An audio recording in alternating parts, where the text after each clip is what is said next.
오늘 시간 우리에게 주신 은혜의 말씀 마태복음 5장 말씀입니다.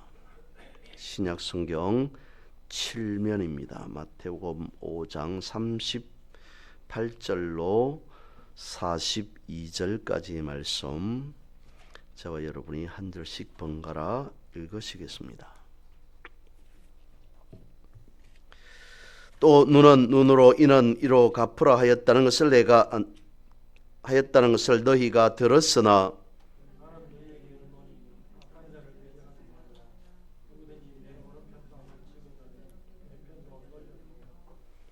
또 너를 고발하여 속옷을 가지고자 하는 자에게 겉옷까지도 가지게 하며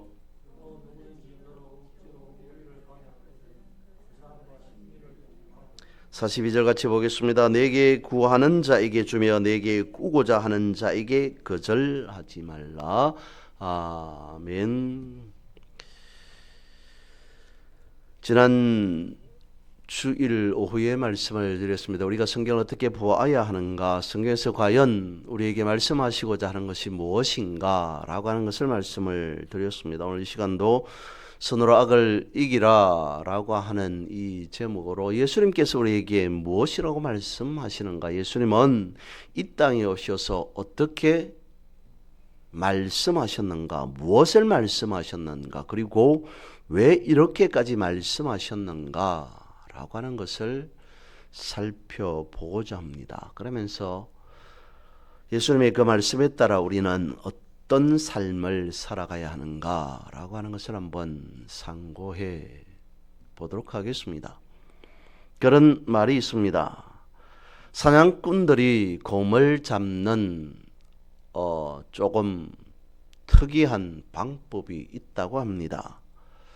곰이 다니는 길목에 큰 돌 하나를 갖다 놓는다고 합니다. 그러면 그 길을 지나가던 곰이 자신이 다니는 길에 장애물이 있으니 피해서 가는 것이 아니라 그 장애물을 제거하려고 한다는 것이죠. 자신의 머리로 자신의 길을 가로막고 있는 바위를 떠받는다고 합니다. 그러면 돌은 굴러가다가 다시 제자리로 오게 됩니다. 곰이 화가 나겠죠. 그러면 다시 곰은 굴러온 그 돌을 떠받들고 하다가 결국 지치는 것은, 피해를 보는 것은 곰이 되어집니다. 지쳐서 모든 힘을 다 소모해버린 힘없는 곰을 그때에 사냥꾼들은 잡게 되어진다라고 말합니다. 곰의 입장에서 보면 자신의 길을 가로막고 있는 돌은 보복 상대일 수밖에 없습니다. 곰이 그렇게 생각을 하지 않았겠습니까? 자기의 길을 가고 있는데 돌이 자기를 공격하더라. 그래서 나는 공격하는 돌을 방어했을 뿐이다 라고 하지 않을까 싶다는 것입니다. 오늘 예수님께서 말씀하시는 것이 그것입니다. 보복의 원리에 대해서 예수님께서 말씀하십니다. 먼저 38절 말씀에 보면 또 눈은 눈으로 이는 이로 갚으라 하였다는 것을 너희가 들었으나 라고 말씀하고 있는데, 이 말씀은 출애굽기에 있는 말씀이죠. 출애굽기 21장 23절에서 25절 말씀을 인용한 것입니다. 이렇습니다. 그러나 다른 해가 있으면 값되 생명은 생명으로 눈은 눈으로 이는 이로 손은 손으로 발은 발로 된 것은 된 것으로 상하게 한 것은 상함으로 때린 것은 때림으로 갚을지니라. 출애굽기에서만 말씀하시는 것이 아니라 레위기에서도 역시 말씀하고 있습니다. 24장 20절입니다. 상처에는 상처로 눈에는 눈으로 이에는 이로 갚을지라. 남에게 상해를 입힌 그대로 그에게 그렇게 할 것이며, 역시 신명기에서도 말씀하고 있습니다. 19장 21절입니다. 내 눈이 긍휼히 여기지 말라. 생명에는 생명으로, 눈에는 눈으로, 이에는 이로, 손에는 손으로, 발에는 발로이니라. 끊임없이 구약 성경에 있어서 말씀하고 있습니다. 얼핏 이 말씀을 보면 매우 잔인한 말씀으로 보입니다. 어떤 사람이 한 사람의 눈을 다치게 했습니다. 그러면 눈을 다치게 한 상대편의 눈도 다치게 합니다. 어떤 사람이 한 사람의 일을 어찌하다가 어쨌든 빠지게 했습니다. 그러면 그 사람의 이도 역시 빼어야 된다라고 하는 것으로 되어져 있으니까 잔인한 것이다, 잔인한 법이다 라고 할 수밖에 없습니다. 근데 이에는 이로 눈에는 눈으로 라고 하는 그것은 의미를 살펴보면 그렇지 않더라는 것입니다. 하나님께서는 보복의 법칙을 율법으로 규정해 두었다는 것을 구약성경에서 말씀을 드렸습니다. 이 보복의 법칙을 타리오의 법칙이라고도 하는데 동태, 동양, 동해라고 하는 법으로 알려져 있습니다. 등가의 법칙이라는 것이 성경에 기록되어져 있는 것과 같이 더하지도 말고 딱 그것만큼만 하라는 것입니다. 왜 그랬을까요? 왜 구약성경에서는 이와 같이 이렇게 말씀하고 있는 것일까요? 어떤 사람이 한 사람의 눈을 상하게 했습니다. 그러면 사람이 가지고 있는 그 감정이 폭발하게 되어지면 다친 눈만으로 빠진 이만으로 그치지 않을 것입니다. 감정이 폭발하면 걷잡을 수 없게 되어지기 때문이죠. 그러니까 받은 것만큼 그대로만 돌려주어야 한다라고 하는 의미에서 눈에는 눈, 이에는 이에만 보복해야 한다라는 것을 성경은 규정하고 있었다는 것이죠. 이것은 다름이 아닌 당시에 무질서할 수밖에 없는 사회의 정의를 세우기 위한 법이었다는 것입니다. 그래서 이 선 이상은 절대로 넘지 말아야 된다, 넘어서는 안 된다라고 하는 그 법이었던 것이죠. 셰익스피어의 작품인 베니스의 상인이라고 하는 책에 보면 주인공 안토니오는 친구의 결혼식 축의금을 마련하기 위해서 고리 대금 업자를 찾아갑니다. 당연히 어떤 돈이든 빌렸으니까, 대출을 했으니까 갚아야 되겠죠. 하지만 배가 파산함으로 빚을 갚을 길이 없습니다. 결국 그는, 안토니오는 감옥에 갇히게 됩니다. 이를 난 포샤라고 하는 사람이 샤일록이라고 하는 자기 남편에게 말합니다. 샤일록은 주인공 안토니오에게 돈을 빌려준 자입니다. 그리고 돈을 빌려가면서 돈을 만약에 갚지 않으면 이렇게 되어진다라고 하는 계약을 쓴 당사자이기도 합니다. 감옥에 갇혀 있지만 돈을 돌려주겠다, 다시 갚겠다라고 말하지만 이미 셜록은 주인공이 돈을 갚을 수 없는 상태라고 하는 것으로 인지했습니다. 그래서 돈은 필요 없고 계약대로 이행하리라 라고 말합니다. 돈을 갚지 못할 시에는 안토니오라고 하는 주인공의 살 1파운드를 도려내겠다라고 하는 것이 계약 사항, 계약 조건이었던 것입니다.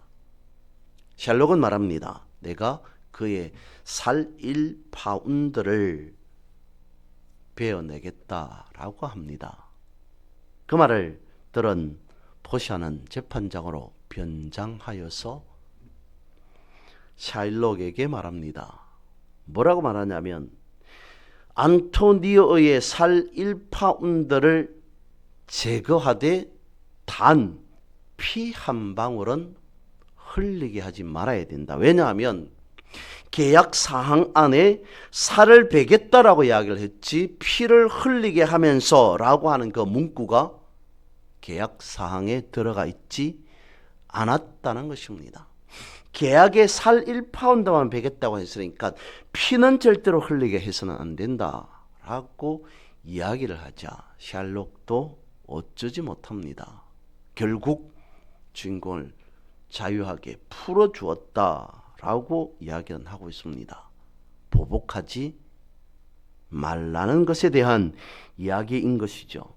예수님께서도 보복에 대한 관점을 그렇게 말씀하고 있습니다. 보복하라 라고 말씀하고 있지 않습니다. 자유하게 하라. 오히려 사랑으로 갚아주어라 라고 말씀을 하고 있습니다. 그렇다고 구약에 있어서의 보복이 불법이다, 잘못되었다 라고 하는 것으로 말씀하고 있지는 않습니다. 그러니까 구약에 있어서 말씀을 드렸던 출애굽기, 레위기, 신명기에 있는 그 보복의 법칙에 보복의 핵심이 있는 것이 아니라는 것을 예수님도 알고 계셨습니다. 그래서 오늘 본문의 말씀과 같이 이렇게 하라라고 말씀을 하고 있는데 구약에서조차 보복의 법이다 라고 말씀하고 있지만 그 안에는 다른 사람의 타인의 인격, 생명, 소유권과 같은 것을 충분히 인정해야 된다, 존중해야 한다라고 하는 것으로 볼 수 있다는 것이죠. 그래서 성경에서 말씀하고 있는 소위 보복의 법칙이라고 하는 것은 또 다른 면에서 이웃 사랑의 법이다라고 해야 한다는 것입니다. 그래서 예수님께서 말씀하셨습니다. 율법을 폐하려 온 것이 아니라 율법을 완성하러 오셨다라고 말씀하고 있죠. 마태복음 5장 17절입니다. 내가 율법이나 선지자를 폐하러 온 줄로 생각하지 말라. 폐하러 온 것이 아니요 완전하게 하려 함이라. 예수님께서 이 땅에 오신 목적이 율법과 선지자의 가르침을 완전하게 하려고 오셨다라고 말씀을 하고 있습니다.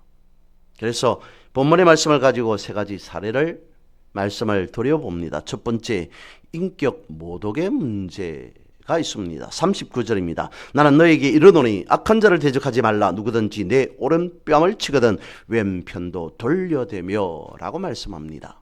당시의 유대 사회에서 사람의 뺨을 친다는 것을 매우 크게 보았던 것 같습니다. 일반적으로 오른손잡이라고 본다면 상대편의 뺨을 치려면 당연히 왼편의 뺨을 치게 되어집니다. 그런데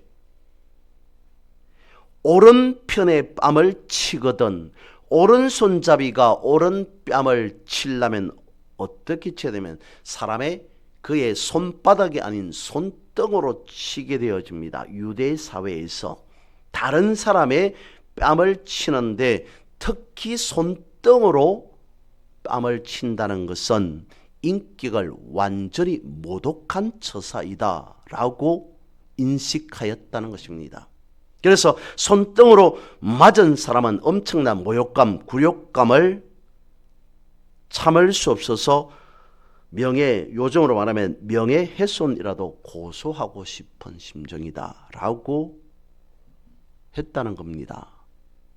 예수님은 말씀합니다. 손등으로 때린 사람을 악한 자라고 규정하고 있습니다. 악한 자를 대적하지 말라라고 말씀하고 있습니다. 보복하지 말고 왼편의 뺨까지 돌려대라. 보복의 반응이 아니라 오히려 자신의 왼편까지 때리라고 예수님은 말씀하고 있습니다. 어떻게 반응하라는 것일까요? 무엇을 말씀하고 있는 것일까요? 태도의 변화에 대해서 말씀하고 있습니다. 분명히 규정하고 있습니다. 지금 오른편 뺨을 친 그 사람은 내 앞에 서 있는 악한 자이다. 원수이다.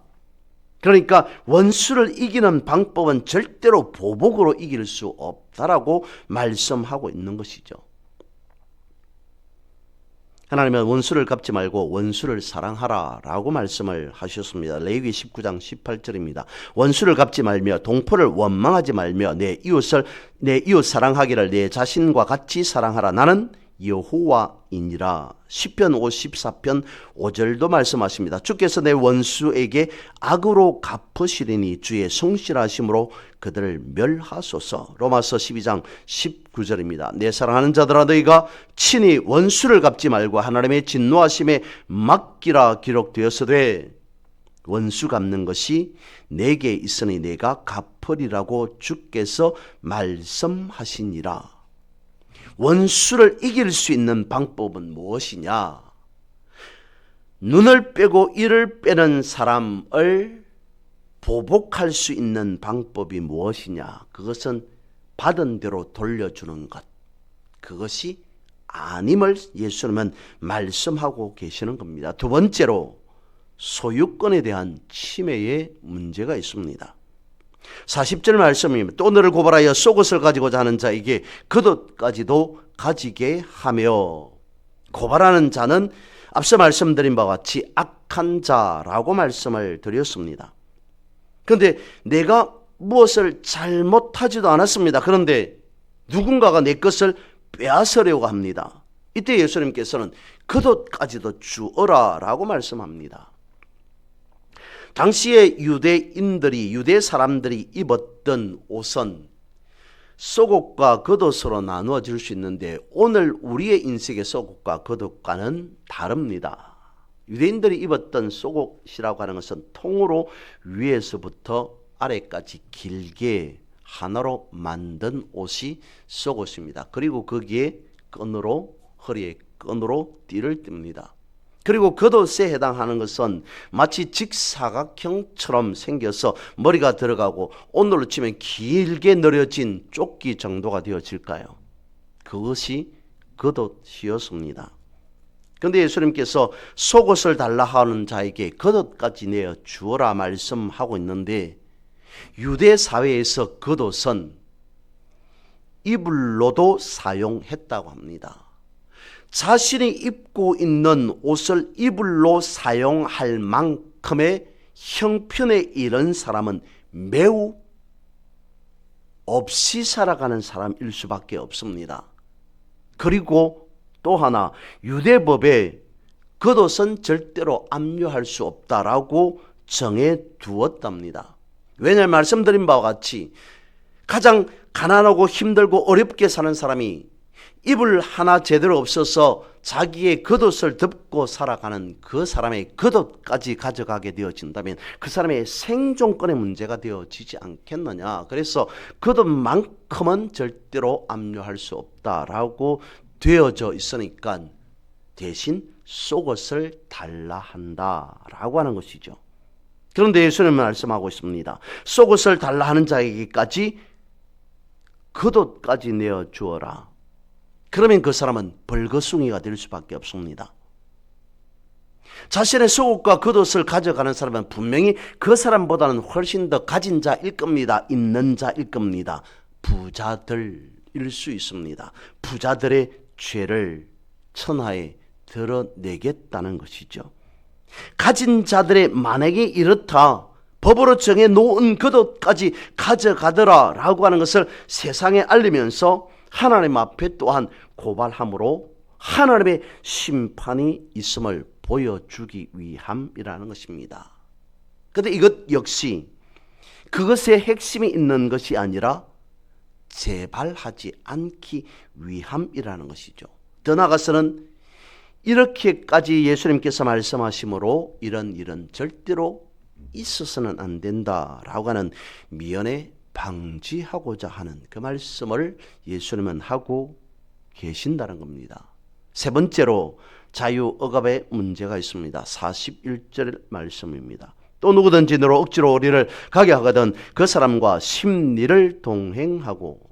당시 로마에서는 강제 동원권이 있어서 유대인들을 마음대로 부려먹을 수 있었다고 합니다. 강제징용권이 있었다는 것이죠.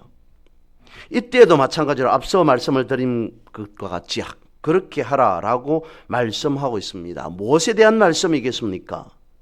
오늘 본문의 말씀 42절 말씀에 보면 지금까지 예수님께서 하신 세 가지의 사례에 대한 결론으로 말씀하고 있습니다. 내게 구하는 자에게 주며 내게 꾸고자 하는 자에게 거절하지 말라.